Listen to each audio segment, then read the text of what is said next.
It's time to give the people what they want.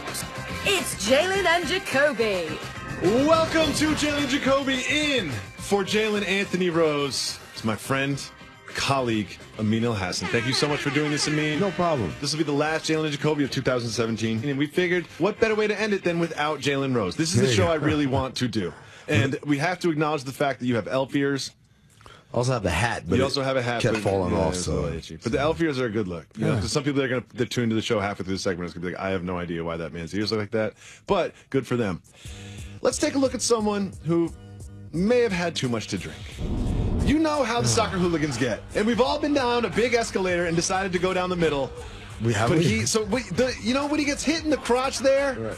You think that's gonna be the worst of it, but then he gets ejected by that thing. What is worse? Hurting yourself that badly, or dressing up in a full soccer kit and then getting onto the subway? I kind of feel like the crotch shot was the worst part, right? You think it was worse? But here's the funny thing. I don't know if you saw this when the Atlanta airport shut down because of power issues. Yep. There was a guy who went down the middle like that, worked at the airport, and he was dodging and he was doing it. They put those little hockey pucks there to dissuade you. Yes, I've but often considered it. This dude was. I'm talking about zigging and zagging, and I mean it was performance art. So good. Yes, getting hit in the crotch like that, that's got to be the worst. I'd say part. wearing the full uniform. I think it was kind of dirty, so maybe he did just play soccer. Yeah. So I'm going to say maybe that's okay. You're assuming that he's coming from a game that he watched. He may have been playing. Yeah, good point. Moving on to what's really important. The Boston Celtics head into Madison Square Garden. Yes. With the best record in the Eastern Conference. Sure. They start the game playing great defense on Kristaps Porzingis. He goes 0 for 11, Kristaps does. This is going to be a win for the Celtics, right? Forgot about Bees. Michael Beasley dropped 32 points on the Celtics, and he was doing that thing where he scored on 3 straight possessions, and you knew he was going to get the ball again, you knew he was going to take a bad shot, and you knew he was going to make it. He was barking at everybody, he was barking at the crowd, and the crowd chanted MVP at Michael Beasley just a week after they gave him a standing ovation for fouling out in 10 minutes. Yes. Michael Beasley, like Lance Stevenson in Indiana, he's just become one with the New York Knicks franchise. It's all about lowered expectations, right? Michael Beasley, number 2 overall pick. High expectations. Right? Michael Beasley. Hey, we picked him up on a scrap heap. Hey, he's out there getting buckets. He was pretty good on the Bucks last year. Look, he's quietly proficient you on know, the Bucks. You know how to make Michael Beasley a good player? You have to boil down his responsibilities to the bare minimum. Just get the ball and score? Yes. Don't expect defense. Don't expect making other people better, the extra pass. Who do I cover, Coach? The worst player on the floor, not in your uniform. That's who, Bees. That's who you cover. And covering him is just being in his general vicinity. Yeah. Don't get a defensive 3 seconds. That's all we ask of you. Look, so much like Lance Stevenson. Lance Stevenson, I want $60 million from Indiana. Indiana's like, heck no. Lance Stevenson, I'm here for pennies on the dollar. I love you. Well, the thing about Lance Stevenson, you know I love Lance Stevenson, is Larry Bird quietly gave him like the presidential pardon before you leave office thing. Like it was like the last deal that Larry Bird did, and he was just like, I'm gonna give him a 2-year deal. And Larry was like, no big deal. Larry's in charge, and he's like, oh, by the way, I'm resigning. It's like, oh, okay. Have fun with all that. The Celtics lost 2 in a row. You take anything from that? A little bit regression to the mean. I'm not saying. I obviously expect them to be either 1 or 2 in the conference when it's all said and done, but I also don't expect them to be elite, in the same breath as the Rockets and the Warriors, or even the Spurs, really. So I think they're coming back down to earth, but earth for them is still a very lofty place. Well, you mentioned the Rockets. Daryl Morey, who is one of my favorite general managers in the league, he declared that finally getting past the reigning NBA championships is what he's obsessed with. He said, quote, I think I'm not supposed to say that, but we're basically obsessed with how do we beat the Warriors. He said that on Ryan Russillo's show on ESPN Radio. I mean, could this be the year? Could this be the year that the Rockets beat the Warriors? Could it be? Sure. Anything could Will happen. This be the year that the Rockets beat the Warriors? Probably not. Probably not. And here's why. My buddy Brian Windhorst says this all the time. Margin of error, right? Great teams have a larger margin of error than not so great teams, right? Not so great teams need everything to go right, and then they can win. Great teams, I can have a couple of things go wrong and still end up winning. The Warriors have the largest margin of error in the history of the game. They can have a lot of things go wrong and still win. You mean like have Zaza out, Nick Young out, Steph out, and Draymond Green out, and still go on a win streak? Exactly, right? But everyone's got end of that margin, as do the Warriors. They won 73 games and were unstoppable, but if you have Steph pull a groin slipping on a wet spot, and you have Draymond suspended, and you have Bogut miss a couple of games for injury, and you have Andre Iguodala pull his back, and you have Harrison Barnes play the worst 7 games in basketball history, and you have LeBron James having the greatest defensive play in the history of the game, and you have Kyrie Irving hitting one of the most clutch shots in NBA Finals history, and then you have Kevin Love stopping Steph Curry one-on-one. Yes. If all of those stars and moons and planets align, next thing you know, you have the Cavaliers in Vegas partying. Exactly. And so when you say, could the Rockets unseat the Warriors? Absolutely. It's going to take maybe not that many factors to happen, but that level of kind of, wow, we had a lot of things break our way, and when it happened, we were good enough to take advantage, because that's the other part of the equation. Do you appreciate Daryl Morey's honesty and transparency in this? Because a lot of GMs would say, we're focused on our team, and we're trying to build the best team to compete. When you're in their position, you have to be obsessed with the Warriors, because we're not talking about the Sixers, we're not talking about the Knicks, we're not talking about even the Timberwolves. Hey, we're just trying to get better every day. These guys are in it to win a championship right now, right? Cavs are the same way. You think the Cavs aren't obsessed with the Warriors? You think LeBron's not obsessed with the Warriors? Of course they are, because that's who you got to beat. To be the man, you gotta beat the man. There you go. LeBron is obsessed with the Warriors. Also, weirdly obsessed with getting something for his daughter during a National Basketball Association contest. Let's watch. Hi, Mama. It's time to play the mountain. You want candy? Pose. You got candy on you? You got candy on you? Get after my daughter.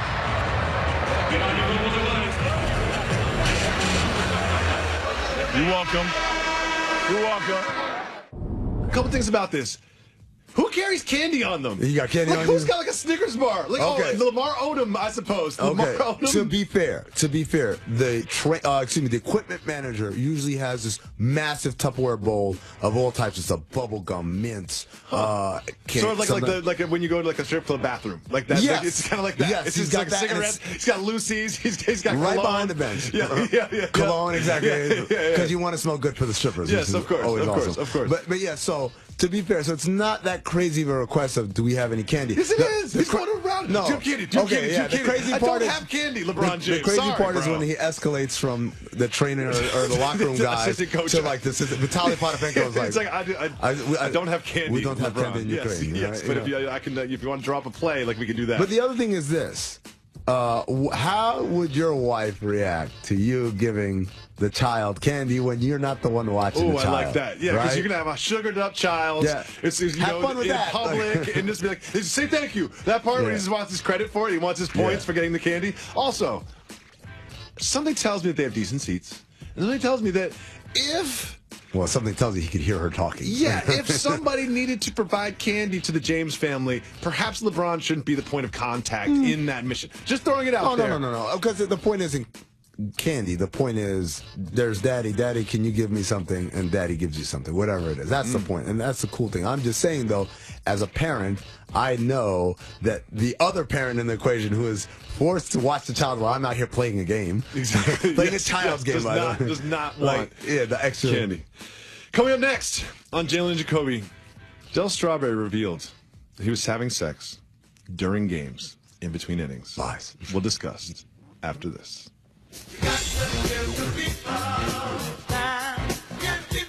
Welcome back to Jalen Jacoby. Amin Al-Hassan in for Jalen Rose in the final Jalen Jacoby episode of 2017. We have some big plans planned for 2018. Yes. But first, we have some things to discuss. Del Strawberry, Mets legend, went on Dr. Oz. Dr. Oz asked him about his sex addiction and his practice of having sex before, after, and during baseball games. Let's listen. Yeah, it was a pretty crazy lifestyle, you know. In the middle of games, I would go between innings and stuff like that and run back and, have a little party going on. And, I thought it was pretty cool. I mean, that's just the addiction.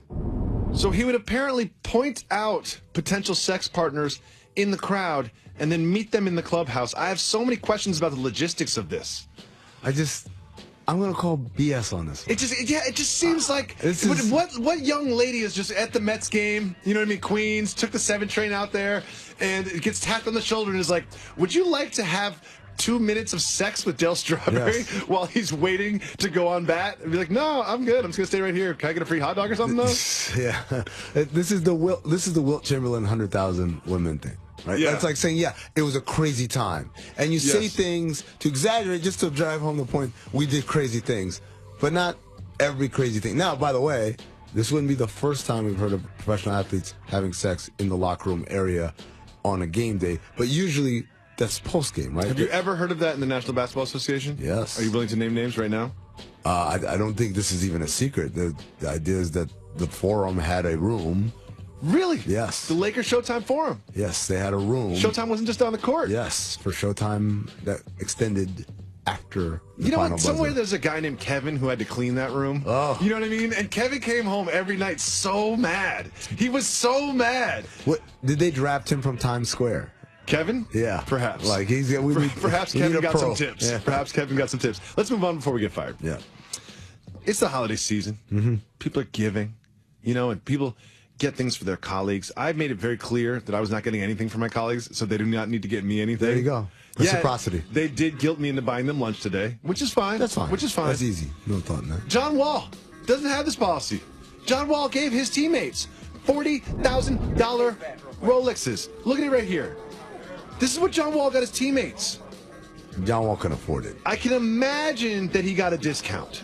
But if these were at face value, that's $640,000 of Rolexes for the teammates. Is that too much? It's a point guard.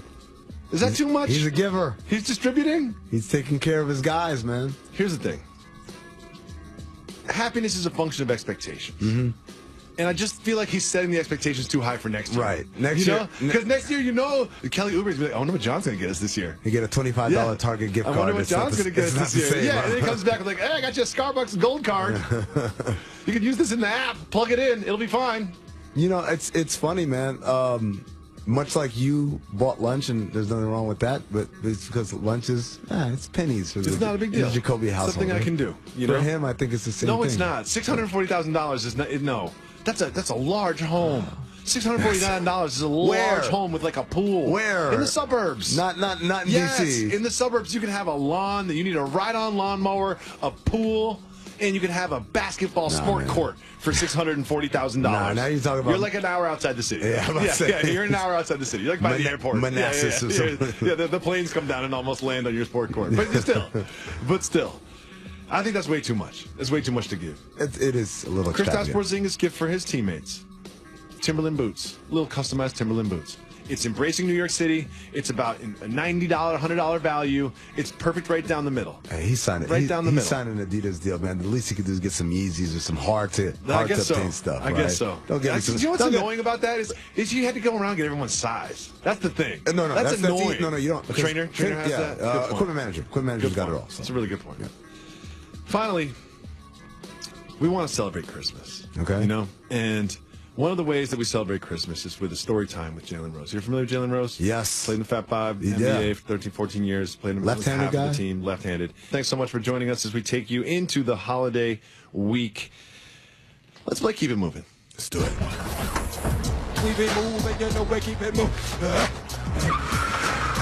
Keep It Moving needs no explanation. If you want to talk about it, we hit the brakes. If you don't, we keep it moving. LeVar Ball launched a website Hit the for brakes. the JBA. Hit the brakes. Hit break me right now. Let's take a listen to LeVar Ball talking about his latest project. You now know the big baller has created his own league. You tell me I ain't looking toward the future? Yes, I am. I'm doing something that should have been done a long time ago, giving these guys what they worth. Now, like I said, the JBA is a heck of a league. And for you haters out there, keep doing what you've been doing. Nothing. So keep doing what you're doing, and we're going to keep building this empire. So, he's going to keep building the empire while we keep doing what we're doing. What do you think about the future of the JBA? I thought it was JBL. That's a radio. That's a headphone company. Oh, JBL. right. Oh, okay. Look, I've supported LeVar Ball on a lot of different things. The idea of obviously coming out with your own shoe. Love that. I got that, right? Loved it. The idea of pulling his son Lost and me there. homeschooling him. Lost me because there. my whole thing was like, this happens hundreds of thousands of times all across the country. We don't make a big deal of it. People homeschool their kids all the time. So like, my thing about this is a bad idea. Just because I don't agree with this idea doesn't mean I hate LeVar Ball, I'm a hater or whatever. I'm just saying it's a dumb idea for one simple reason. What he's proposing already exists. A league where you can go straight out of high school and get paid to play professional basketball in America domestically. That sounds a lot like the G League. The G League. And I just don't understand why people aren't getting that part. It's also very difficult to start a basketball league. It's very difficult to start a professional basketball league. Just because you start a website, that's easy to do. Actual basketball league, hard to do. But I'm going to keep doing what I'm doing, LeVar. Seahawks were fined 100 racks for violating the concussion protocol. Keep moving or hit the brakes. I feel like what you just said is football team does football things. Keep it moving. Keep it moving. We be moving, you know, we keep it moving. LeBron James was mic'd in his win with the Cavs over the Bulls. We have some sound of him hitting a big shot at the end of the game. I think we're going to tap on them brakes. Let's hit the brakes. And watch LeBron James. It don't matter. It don't matter. It don't matter. It don't matter. What doesn't matter exactly? The defense doesn't matter? The defense doesn't matter. The defense doesn't matter? Yeah. Well, it seems like it forced him into a baseline fadeaway. You know, it seems like it forced him into a tough shot. Yeah. I guess it doesn't matter. One thing that always baffles me about the National Basketball Association, we spend so much time on what these players eat and how much they rest, and there's professionals on professionals to make their bodies tuned perfectly. Why do we give them tiny little baby seats to sit in for 2 hours every day? Dude, the bench. Like, this makes no sense. Yeah. Can we get some bigger seats for these players, please? They're 6'9". You know why we can't? Because every extra inch you give them to be more comfortable, that's less real estate that we can sell to someone for a lot of money. Next, in London, a rage room is offering Londoners a place where they can get out their Christmas rage by smashing things. Keep it moving or hit the brakes. Oh, I'm so angry I have to break something. Keep it moving. Keep it moving. We be moving, you know, we keep it moving. A man took a large quantity of MDMA and then stole a boat. Keep it moving or hit the brakes. Oh, I hit the brakes on that one. Hit the brakes on this one. The Orlando Police Department in Florida say that Kyle Thurston took a swan-shaped boat out on Lake Eola in the middle of the night, reaching a fountain. And then what happened is the police stopped him, and he said, "I stole the boat because the swans don't judge me." Yo, how is that not awesome? Is that a Billy Madison reference? No, I'm not like a big movie reference guy. I am, but I think it might be. But swans do not seem like judgy animals. You know what I mean? Quite the opposite. They seem to be down for whatever. Just don't bother me. I won't bother you. You keep it moving on your side. I'll keep moving on my side. They're very aggressive animals. They can be if you mess with them. But it's like they don't start it, but they will finish it. There you go. Moving right along, LeBron had something to say about Isaiah Thomas's attitude. Keep it moving or hit the brakes. I don't really care much. Keep it moving. Keep it moving. We We're be at one moving, LeBron you know, thing. we keep it moving. Finally, we have this news. A tool was taken away from NFL referees. Keep it moving or hit the brakes. Hit the brakes. What tool would this be? NFL referees have been notified that they can no longer use index cards to measure whether or not it was a first down. How are we going to find out anymore? How do we even know if it's a first down? There's the yellow line, there's the chains. I guess we're just guessing from now on. I guess we're just going to figure it out and then just eyeball it. That's not how this works. That sounds scientific, NFL. I want to thank Amin El Hassan for coming by and sitting in for Jalen Rose as we head into the holidays. I want to wish everybody watching a happy holidays. I want to thank everyone that worked with us on ESPN Radio. Our ESPN Radio show will not continue, but we will always continue giving a dope pod to step to and a television show every night in 2018.